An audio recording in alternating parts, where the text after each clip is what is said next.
And my hair always loves to get messed up right before I start doing the video.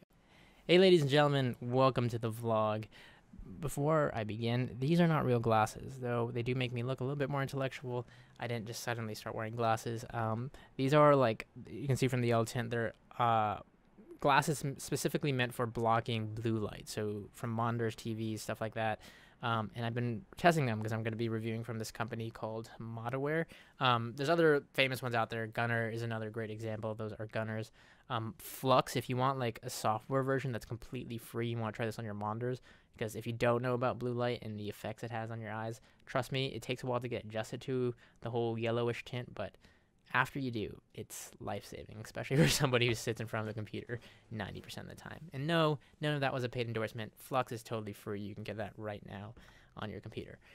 Anyways, today I want to talk to you about, I guess, kind of both the business outside of YouTube as well as business within YouTube, and what that means to me, and kind of where I'm going in this current space and time, and kind of walking you through the whole thing that led me to this, because I know I was like on a streak for a while, uploading a lot of vlogs, and I kind of stopped, and partially I'd like to say for good reason, but also just other stuff came up as usual, and that's why I didn't want to kind of commit to a schedule when I came back to vlogging in this channel, because I knew it would be kind of erratic.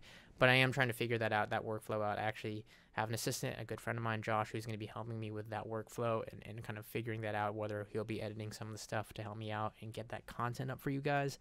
But in this vlog, I just want to sit here, just want to connect with you, talk to you about the topic of, business inside and inside and out of YouTube. Because I think it's funny, ever since I started back in '06, believe it or not, and actually I'm coming up on my 11th year anniversary of YouTube in July. Early July will be my 11th year being on YouTube. A lot of people think that like YouTube is my full-time gig. It's like my full-time job, and it's always been that common misconception, when in reality I think it hasn't been nowhere near my my number one source of revenue since like 2010, maybe, like 7 years ago, give or take. Reason being, I started my channel back in '06. This channel right here, Lego Cool Man, is and has remained my personal channel, my creative outlet to kind of just throw stuff out there. And it was started back in '06. Gained partnership, I think, in 2008, like back when partnership was like the guidelines and restrictions to get into it were like crazy strict compared to today. Anyhow, I lost it a year later. And it's crazy because I remember how excited I was. I tried 3 times to get into the partnership program, got denied the first 2. I think the last one I had, like, at that point I had like 100,000 views and like a couple thousand subscribers, as I finally got accepted. And back then, it wasn't just the idea of monetizing your content. It was this idea that you got access to all these great features. Like, back in that time, you couldn't upload videos over 10 minutes. You can go to 10:59, I think. That was, like, the cutoff. It was, like, a trick that most people didn't know. And then you had to upload videos in parts. Like, there was all these restrictions that partners got lifted. So it was just, like, this cool kid club, so to speak. And I was, like, so excited to be in it. I remember I had to have my parents sign up for my AdSense because I wasn't old enough to like be getting paid at that age, I guess, legally. But it was amazing, and my channel grew so fast within that year. But then I got a notice. I remember the email. I got a notice for like what they called invalid click on AdSense, meaning people were clicking on my ads and they saw it as invalid. And I don't even like roughly remember like the full like reasoning. I think it was just invalid clicks, but then I just remember my appeals, because you gotta keep in mind I'm like 13, 14 at the time. We're just like begging, like my appeals were like, please no, like it won't, I don't know how, blah blah, but it won't happen again, XYZ. And it wasn't like a structured way to reply or appeal anything. It was like a 13-year-old begging to not take away this partnership. They didn't listen, and obviously they didn't hear the appeal out, and my partnership was taken away. And I remember I was like devastated because I worked so hard to get it, and I kind of just like lost motivation to do content for a little bit. But I came around, and it was a blessing and a curse, right? Like, obviously it would have been nice to have partnership that early on and see where my channel would have taken off to.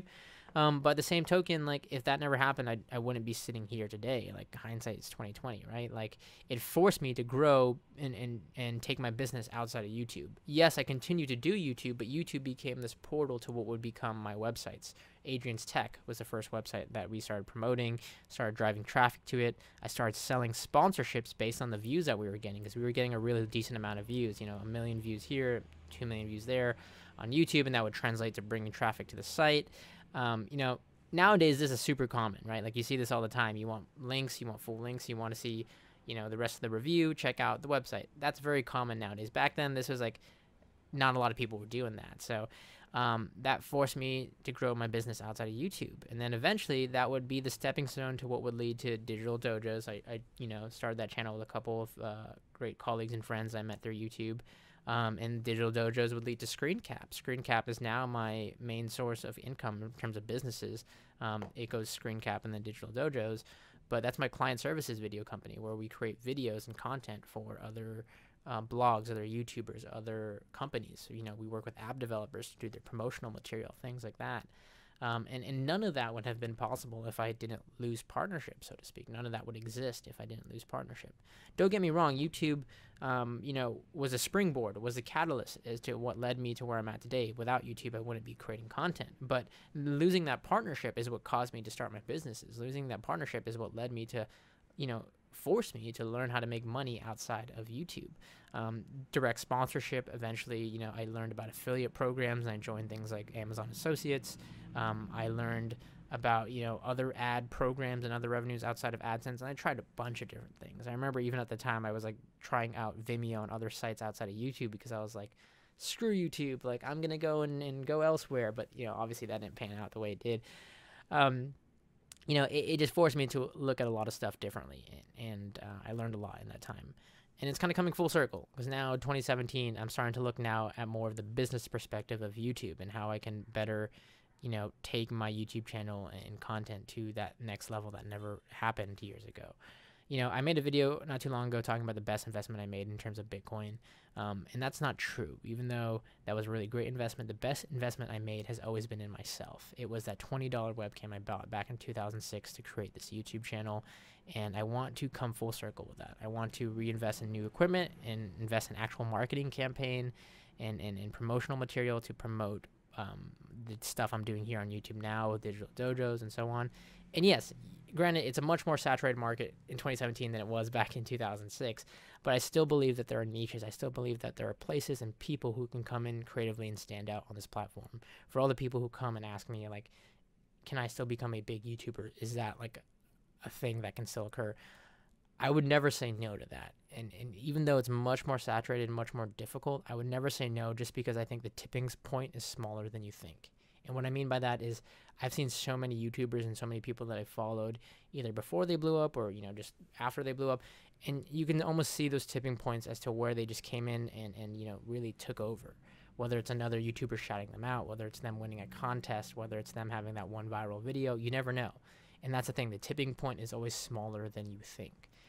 Look at people like Casey Neistat, who literally came in and revolutionized a style of vlogging that before him, vlogging was a thing already, but when he came in, he really pushed it to another level.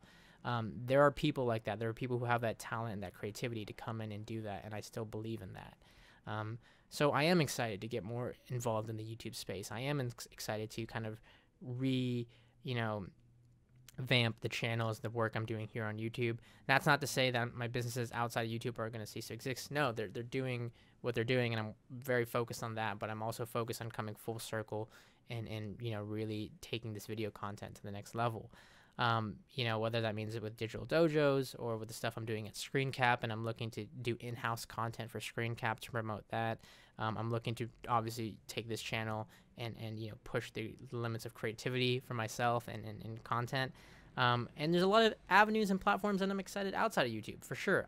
I think you can't be solely invested in one thing. Right? You can't put all your eggs in one basket. If that's any advice I can give to content creators out there in general, it's worth trying different avenues. It's worth trying different platforms. There are sites outside of YouTube. There are other mediums that I'm trying, sites like Anchor, podcasting networks, things like that I'm trying, because, look, if you get 100 viewers there, you get 1,000 viewers there, all of that tends to add up. And yes, in the end, you can all push them towards that one place you want your traffic to go to, whether that's your website, your product that you're selling, your Instagram, I don't know, whatever it is for you. But I think that there are a lot of avenues and platforms out there that you never know. Like you go in there and you do the best that you can. You be the best that you can at that market, in that space. And you try to focus on that. I have a lifestyle, site that I'm set to launch later this year, and that's something I've been working on for a while. And that's a totally different space than what I'm used to. It's totally outside of technology. But I'm taking what I've learned over those last couple of years and trying to, implement it into that. So there's a lot of business outside going on right now of YouTube. There's Screen Cap, there's Digital Dojos, there's a couple of projects that I'm set to launch this year while scaling the existing businesses. There's a lot of work ahead of me, right? But on top of all of that, outside of YouTube, there is also the ambition. There's also the, that kid, that 11-year-old kid in me who started YouTube back in 2006 that wants to come back to this platform and really put the best effort that I can forward and really dominate and do my best. I'm not saying like I'm going to be the next PewDiePie or anything like that by any means or stretch of the imagination, but I just want to put out the best content I can for you all across my mediums and platforms and channels, and I want to make content that I'm proud of, and hope to have you all along for that ride. So I hope you enjoy videos like this. I love giving insight into everything that I've learned along the way, and hope in turn it can help others out there who are trying to grow their channel. It's a different space. It's a different time. YouTube has changed dramatically in the last 10 years that I've been on it. So there's a lot of learning for me. There's a lot of different stuff that I need to try and get used to. But I'm excited. Anyways, with that said, catch you all in the next video. You see the irony of this video that I just shot? That was like 11+ minutes. 10 years ago, I couldn't do that unless I was a YouTube partner.